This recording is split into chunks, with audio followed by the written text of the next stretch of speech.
Welcome back, everybody. Today we're going to talk about Selena Quintanilla. If I get emotional, please don't judge me. I just love Selena Quintanilla. I grew up listening to her since I was a kid.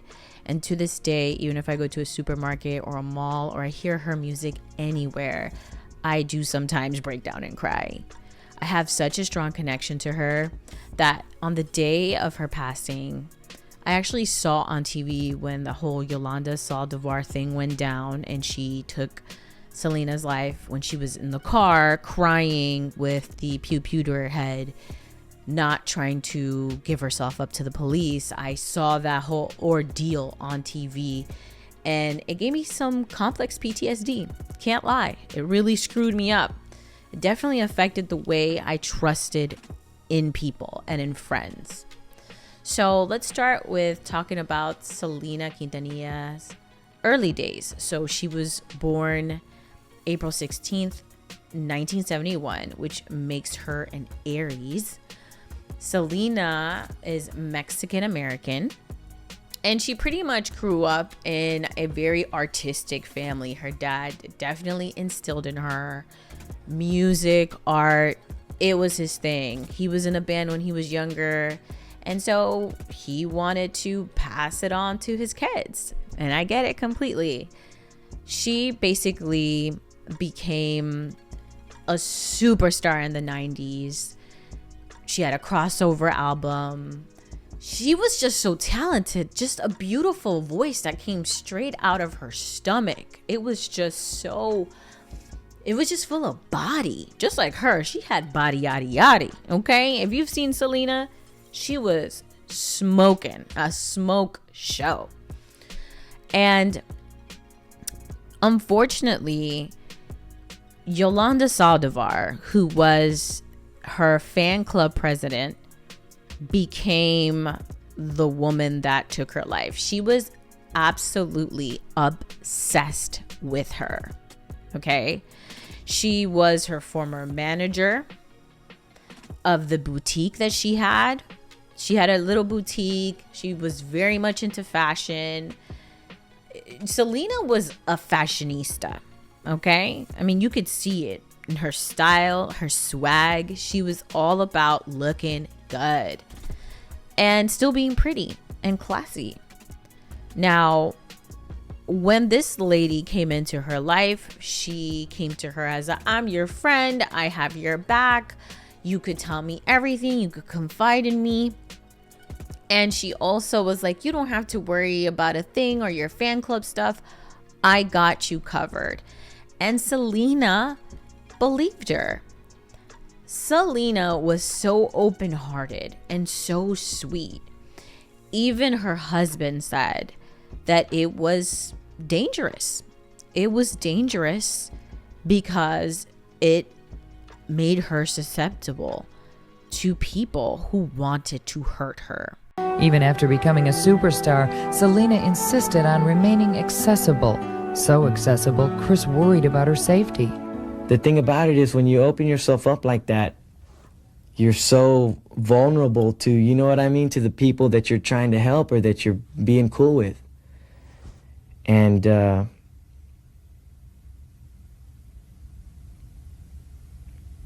it's just, I mean, look what happened to her, you know? Yolanda was absolutely starstruckingly obsessed with this lady. It was like she had this mixture of I worship you while at the same time I hate the fact that I worship you. It's giving Mean Girl. It's giving I wish I was you. Like Jennifer's Body kind of vibes. So Yolanda decided that she was going to delete Selena on March 31st of 1995 because she clearly did not want to get fired from her position. She was stealing money, and according to what the family has said, what she has said was Selena came to retrieve some papers, and those were the documents she needed so she can go ahead and start her brand deals with her scents because she wanted to make perfumes, right? Unfortunately, that day, that's not what happened. Yolanda had concocted a story that she was raped by some men, and then she retracted and said she got beat up by some guys. And when she was taken to the doctor, there was no signs of this supposed R wording. And so when she was dropped back off at the hotel, she wouldn't stop calling Selena. And Selena was feeling the pressure because she was kind of like a people pleaser. And I think a lot of times when you grow up in a house with uber religious family members, you become almost like a robot. You know, you want to please your parents, especially if they're religious, and especially if they're telling you, if you don't do what I'm saying, you're gonna go to HE double hockey sticks, you know. And so I think that she was in fear of being a bad friend, in fear of being a bad daughter, in fear of being a bad artist, in fear of being all these things, even in fear of being a bad wife. Because I think that, you know, her religion, I believe Jehovah's Witness, her religion was very strict. So staying pure until marriage was a thing. So her doing anything outside of being married was an absolute no-no. A no-no. So when Yolanda said that she had an affair with the quote-unquote doctor that supposedly checked to see if Yolanda had been R-worded, when she said that they had an affair, that just didn't click with me. That did not make any sense. But then when I think about it, which I don't want to think about it, I don't think Selena would ever have an affair with anyone. Like, where do you find the time? She's too busy with her family, under her dad's thumb. She has religion dominating her. Plus, she's in love with Chris. Like, hello. Like, how do you have the freaking time? I don't know. She could have been a people pleaser and trying to make this guy happy, and maybe, but I doubt it. Supposedly the guy said that it never happened, and then he came forward one day and said it really did happen. That doesn't make sense to me. Maybe it's a money grab. That's what it sounds like. Anyway, Selena was unfortunately being blackmailed by Yolanda. There's no doubt about it that she was being blackmailed by this lady. And she was reaching a whole level of superstardom with the crossover album. You know, the one with the Dreaming of You song. Yeah, I think that when Yolanda was seeing how famous Selena was getting and how much bigger she was getting, it was making her more and more worried. And when Chris came into the picture, it got worse, because if you're so obsessed with someone where you don't want to leave them out of your sight, and many people could vouch for the fact that Yolanda would not leave Selena alone, and even Selena's parents would sometimes be like, hey, I don't want you to hang out with Yolanda, so like if we're going somewhere else out of this state or out of this city, just leave her here, forget about her. Like, I think the only times they really did see each other was in Corpus Christi. I think she started getting frustrated because when Chris got into the picture, she had no time. Selena had no time for Yolanda. No time. And if she's confiding in Yolanda about everything and she's saying, I'm in love with Chris, I want to get married, I want to have babies, how do you think Yolanda's feeling? Someone that's obsessed with her. She's feeling like by the time this woman gets married and has kids, she's going to forget all about me. That's absolutely what Yolanda was thinking.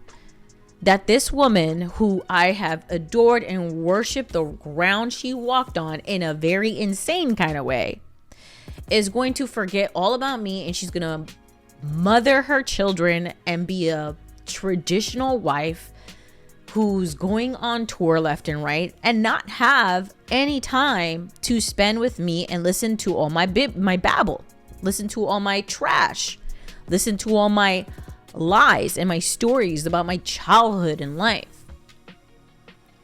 Yolanda's coming out with a documentary, which I'm not going to watch because I know it's a bunch of nonsense. This woman could never pull out the truth.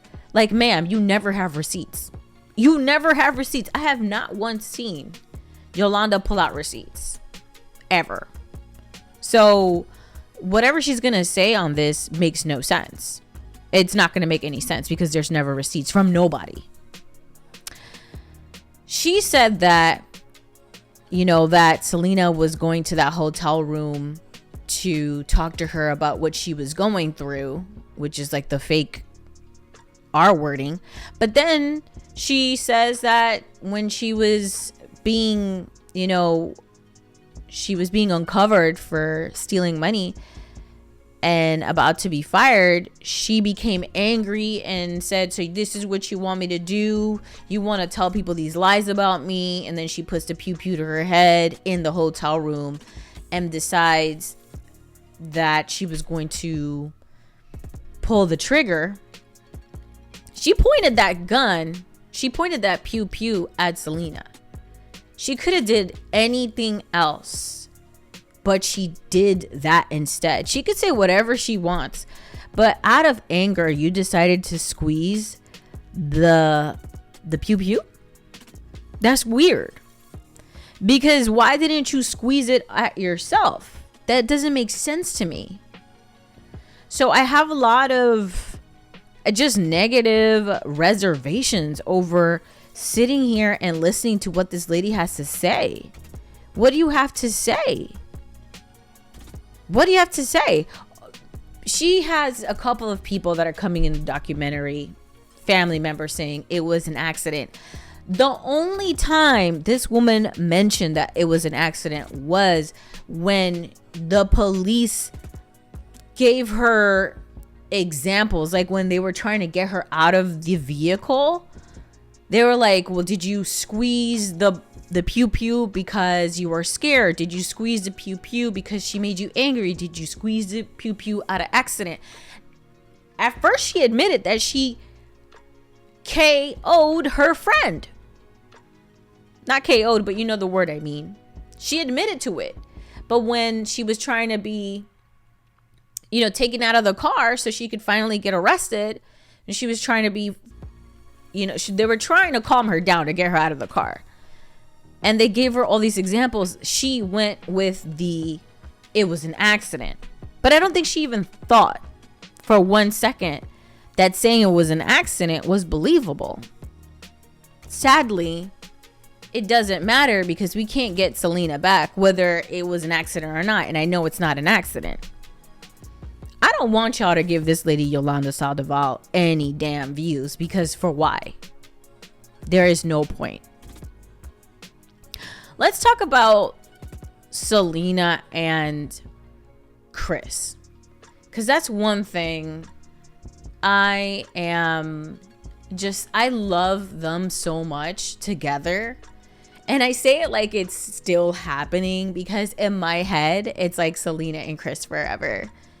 And I can imagine it's very hard for Chris to have lost such an incredible woman that he had no time with. 2 years, that's nada. That's nothing. 2 years? I mean, 2 years of beautiful matrimony, yes.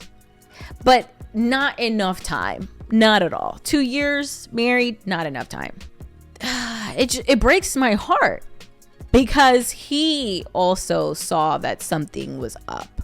But he knew that his wife was just so sweet, and it was so hard to convince her to let people go.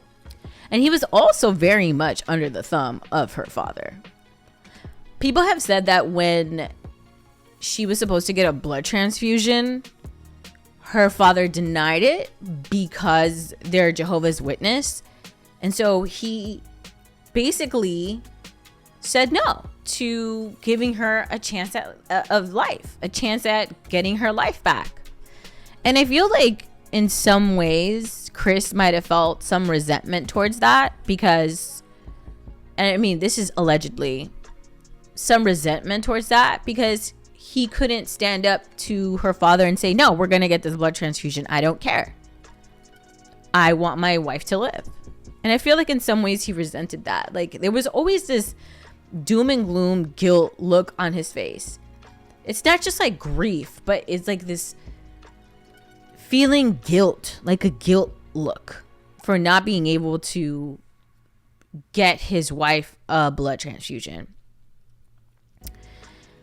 Now, this is no, I don't want to blame him for it, but I can understand where that guilt and sadness comes from. So back to them, I think that they were one of the most beautifulest, purest couples. No, she was very romantic, and she craved that too from me.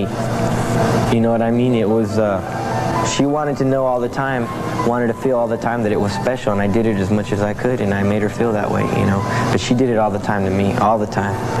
I mean, there wasn't, I was always happy with her. Chris Pérez. One word. El amor de mi vida. She taught him how to love. He taught her how to live a little. It was a perfect balance of two different souls that were different, but also very much the same. They had this pure way of loving each other, even though they didn't have a lot of experience. And I very much appreciated that love. I know that he felt limerence, like he felt crystallized, like still stuck in that day that he lost her for so long. Because it was so recent. This is a person you also work with all the time. He worked with her all the time, toured with her, and he slept next to her at night. It's rough. It's rough not to think about your wife constantly, especially when you're spending every waking moment with her.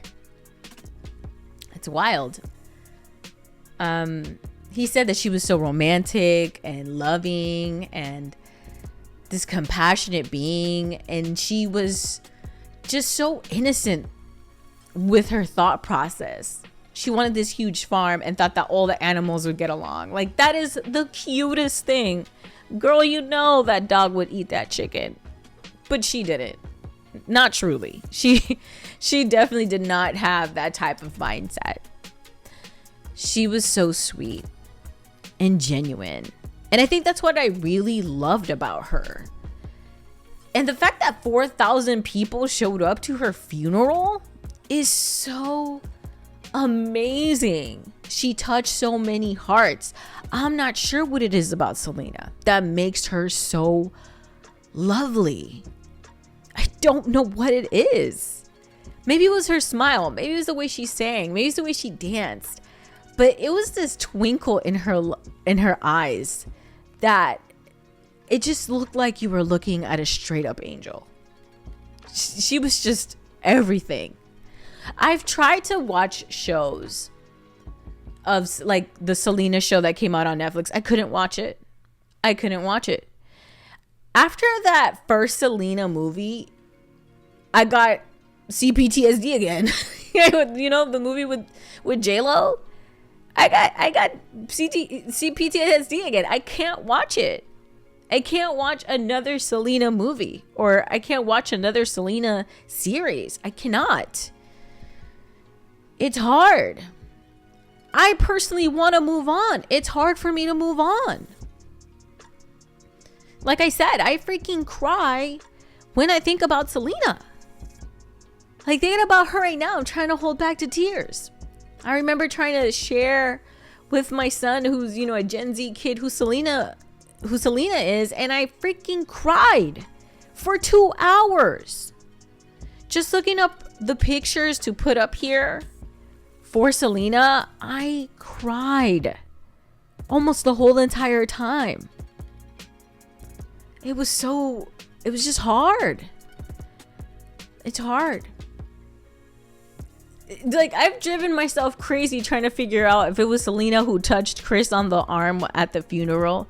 Because there was a part where, you know, when they were at the funeral, Chris looks back at his shoulder and then touches it. And I'm like, was that a shot or was that Selena saying goodbye? That's how much I wish she was here. That's how much I wish she was here with us. She would have been killing it.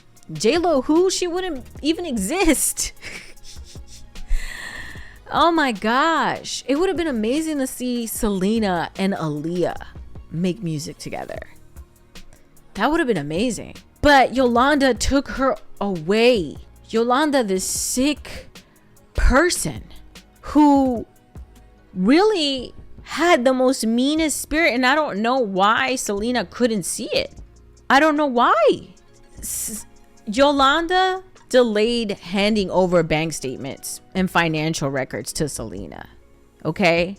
And lied about being assaulted just so Selena could feel sorry for her. She didn't want to give her the papers because she didn't want Selena to release these things to the press. And Yolanda has been known to be the type to do shady things. That day, she knew what she was doing. She knew. Because she ran after her with the pew pew in her hand. She didn't continue to fire any pew pews, but she ran after her with that thing in her hand. Because how did she get in the car with that thing in her hand? If you accidentally do that to somebody, you'd freak out and drop that thing on the ground and run after that person and call the medics. You didn't do that. She did not do that. She ran after her with it. And the only reason she didn't keep going was because she was out in public. And Selena had reached the lobby of the hotel room. Selena's funeral was on April 1st in Bayfront Plaza in Corpus Christi. Okay. So many people showed up. There was, so many tears. If you could literally wash the streets of Corpus Christi with the fans' tears. Okay. It was very, very sad. Selena's impact on the world is immeasurable. There's just no words for it. It was on major television networks and it was interrupted regularly by breaking news of what happened to Selena. They called her the Mexican Madonna, the Queen of Tejano. Okay? Her funeral drew in 60,000 mourners who travel across the United States to see her burial. Are you kidding me? If that's not love, I don't know what else is. I think to myself, if I haven't moved on from this, if I'm still mourning Selena, I have no idea if her parents are still feeling this badly. Because if I still bad and cry about it, I know they are crying all the time about it. I know that Chris is dreaming of her. I just know. Because, if I have a hard time moving on, why wouldn't Chris have a hard time moving on? He laid next to this woman. He wanted a family with this lady. I don't know why I'm so limerent and why I can't let go. I get so angry when I see Yolanda's face, man. I get so upset because it's you can't take back what you did. And people keep giving her airplay. I don't understand why. Why what she has to say is so important. What she says doesn't matter. We gotta stop giving these sickos platforms to talk about nonsense. Everybody wants to move on. How can we move on when we have people that are talking and trying to make up stuff about Selena that isn't true? I already have a hard time. I'm sure the family already has a hard time. I'm sure a lot of other people have a hard time when it's Halloween or it's 90s costume day where people want to dress up and everybody's dressed up as Selena and Chris. It's already tough enough to see people wearing Selena as a costume, her outfits, you know? And I know they mean it in good spirits, because I mean, I've worn Selena outfits and I mean it with all respect and love to her. Then you have people like Yolanda and people that just can't believe she's a bad guy, because they're the same people with those same dark ass spirits that would do that to their best quote unquote friend. Yolanda was never Selena's friend. Never. She was a fan, a sick fan. She wasn't a normal fan. She was somebody who was deranged, a lunatic. And she was looking to suck the life force and energy out of that beautiful woman. Point blank, period. Selena possessed a soprano vocal range, and she expressed a lot of admiration for Gloria Estefan, and she just like really loved her music. She was influenced by Michael Jackson, Janet Jackson, Mariah Carey, Whitney Houston, and rock bands like AC/DC and Kiss. I mean, I get it. She loved Whitney Houston. She loved the best one. She loved the bangers. Okay, she had great taste in music, so I give her that. She had a great family image, you know, clean, family orientated. She was even offered a sponsorship for a beer company, and she turned it down. She didn't drink. She wasn't into that.